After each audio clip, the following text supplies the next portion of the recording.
Canada. Canada provides NATO with frontline deterrence, Arctic strategic access, and high-value training capabilities. Canada is a founding NATO member from 1949, and today it leads NATO's multinational battle group in Latvia. Canadian troops form the core of this forward-deployed force, equipped with armored vehicles, artillery, and reconnaissance units designed to deter Russia and defend the eastern flank. Canada is also one of NATO's top financial contributors, helping fund shared command structures and alliance-wide programs. While historically below the 2% defense spending target, Canada is now expanding long-term military investment toward achieving that requirement. Its geography gives NATO vital access to the Arctic, an increasingly strategic region. Canada is expanding Arctic bases, ports, communication systems, and early warning networks that allow NATO to monitor Russian activity and secure northern sea routes. Canada further strengthens NATO through its operational experience and training missions. It participated in Kosovo, Libya, and Afghanistan, and has trained over 22,000 Ukrainian soldiers through Operation Unifier, significantly improving Ukraine's readiness and NATO interoperability. Canada's contributions combine leadership in Latvia, Arctic security, and major training and financial support, making it a key NATO member. Now we move to Sweden, a new member that changed the balance in the north. Sweden gives NATO Baltic Sea dominance, advanced technology, and strategic northern reinforcement capability.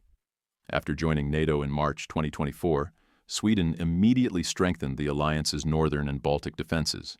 It deployed 550 soldiers to NATO's Latvia battle group and participates in joint planning with Finland for rapid reaction forces. Sweden's navy is optimized for the Baltic Sea, operating stealthy corvettes and highly quiet submarines that protect shipping routes and undersea infrastructure. Its Gripen fighter jets and strong defense industry add cutting-edge technology to NATO's capabilities. Sweden already spends above the 2% defense target, investing heavily in air defense, cybersecurity, and military mobility. It also maintains a robust civil defense system designed to protect infrastructure and responders from sabotage, hybrid attacks, and crisis disruptions. By securing the Baltic Sea, expanding Arctic defense, and adding major industrial and military strength, Sweden significantly reinforces NATO's northern flank. Next is Poland, NATO's frontline shield on the eastern border. Poland provides NATO with one of Europe's strongest frontline militaries, rapid modernization, and critical command infrastructure. Since joining NATO in 1999, Poland has replaced Soviet-era equipment with modern systems and trains closely with the US, UK, Germany, and Baltic partners.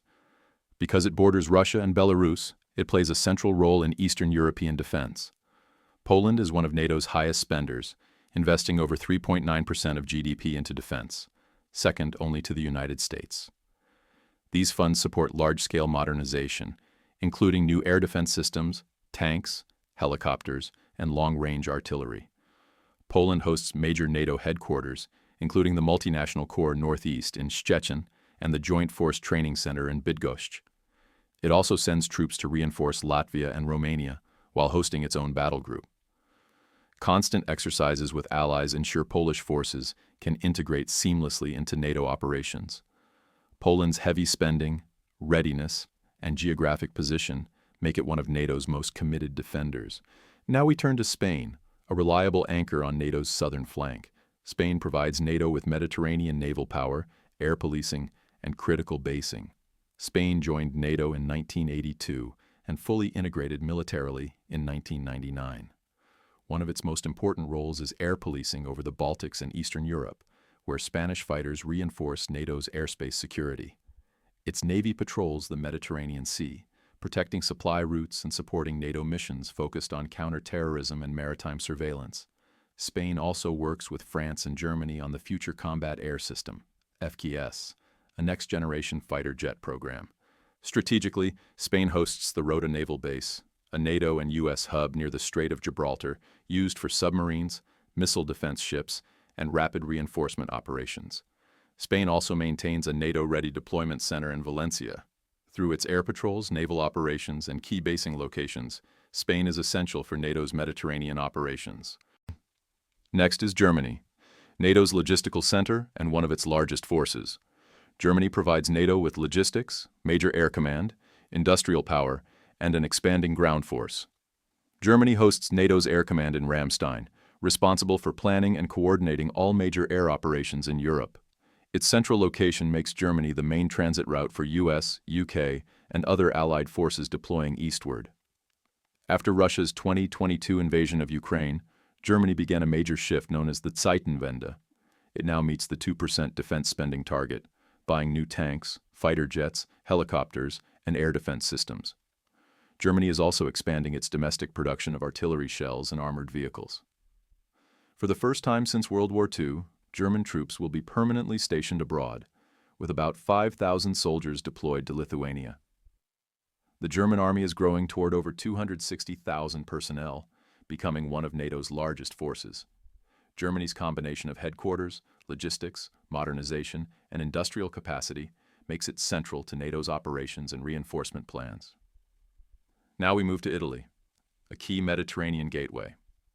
Italy provides NATO with strategic Mediterranean bases, quick deployment headquarters, and consistent air and naval support. As a founding member, Italy hosts the NATO Rapid Deployable Corps. Italy, which can coordinate large multinational forces during crises. It also leads a multinational division with 11 member states. Italy contributes to Baltic air policing, Mediterranean maritime patrols, and NATO naval operations. Its bases support US and NATO aircraft, logistics, and reinforcement routes across southern Europe and the Middle East.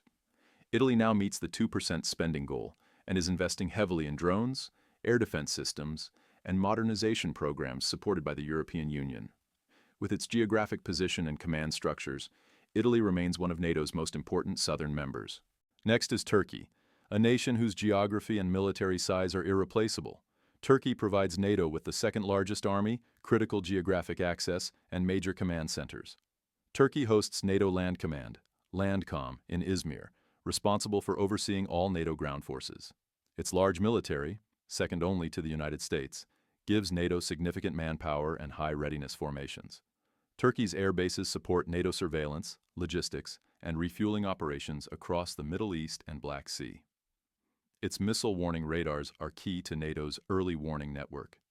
Geographically, Turkey controls the Turkish Straits, which regulate naval movement between the Black Sea and Mediterranean. This significantly affects Russian naval access. Turkey's rapidly growing defense industry produces drones, missiles, and armored vehicles used by multiple NATO allies.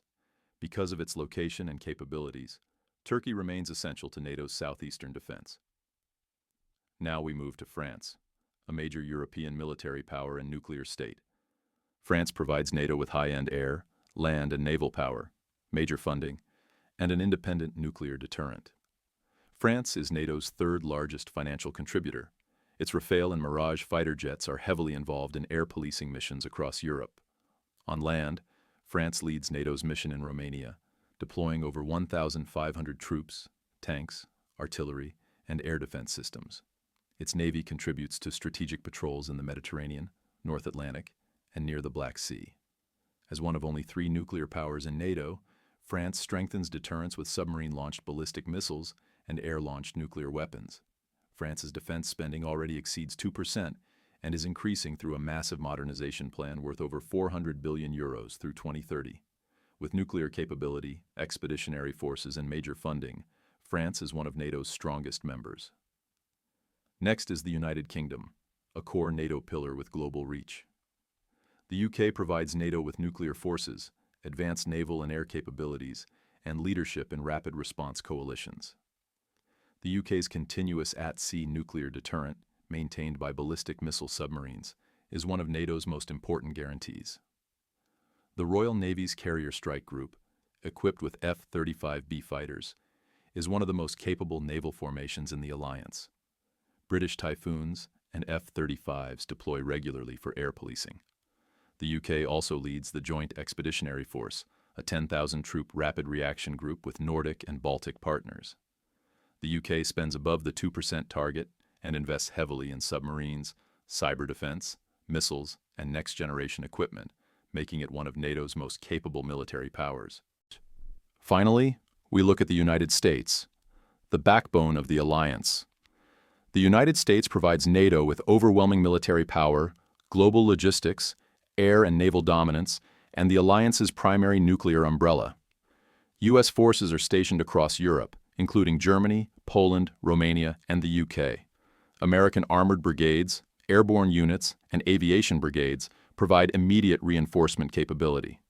U.S. air power includes stealth aircraft, heavy bombers, drones, and intelligence platforms that safeguard European airspace. At sea, U.S. carrier strike groups and submarines maintain unmatched maritime strength. The U.S. also guarantees NATO's nuclear deterrence, with nuclear weapons deployed in Europe under NATO's nuclear sharing arrangement. Most major NATO operations rely on U.S. leadership, logistics, and long-range capabilities, making America the alliance's central pillar. And to complete the picture, we turn to the smaller NATO members. Smaller NATO countries provide strategic geography, specialized capabilities, air policing forces, and critical infrastructure that allow the alliance to operate across every corner of Europe. While their militaries are not large individually, their combined contributions are essential to NATO's overall strength. Several smaller members sit in key geographic positions and allow NATO to use their land, airspace, ports, and bases for reinforcement and rapid deployment. Baltic states such as Estonia, Latvia, and Lithuania provide frontline territory for NATO battle groups and host early warning radars, air defense sites, and pre-positioned equipment. Their proximity to Russia makes them vital for deterrence. Smaller members with strong maritime geography, such as Denmark, Norway, Portugal, and Greece, help NATO monitor important sea routes, protect undersea cables, and support naval operations. These countries provide ports, coastal radar networks, and naval patrol ships that guard NATO's northern, southern, and Atlantic approaches. Many smaller allies contribute heavily to air policing, which is essential for securing NATO airspace. Nations like Belgium, the Netherlands, Czech Republic, Slovakia, Hungary, and Croatia regularly send fighter jets to the Baltics or southeastern Europe to intercept unknown aircraft and maintain constant aerial readiness. Some smaller members specialize in protecting critical infrastructure, including airports, ports, communication hubs, and undersea energy lines. Countries such as Iceland and Luxembourg, despite having small or no standing armies, contribute through strategic geography, air surveillance systems, and high-value logistics capabilities. Several smaller states send troops to NATO battle groups, training missions, or peacekeeping operations. For example, Balkan and Central European members often rotate forces to Latvia, Romania, or multinational training centers, reinforcing NATO's collective presence. Financial contributions also matter. Even the smallest countries support NATO budgets, training programs, and equipment modernization funds. These resources help maintain alliance-wide readiness, communications networks, and shared command structures. Individually, these contributions may appear limited, but when combined, they form a wide, interconnected system that allows NATO to operate seamlessly across Europe and maintain credible defense on all fronts. You've seen how NATO's strongest nations shape the alliance. Now compare it with the units built to counter them. Head to Every Russian Spetsnaz Unit Explained in Detail. It breaks down the covert teams, deep strike squads, and special operations groups Russia deploys in the shadows long before a war officially begins.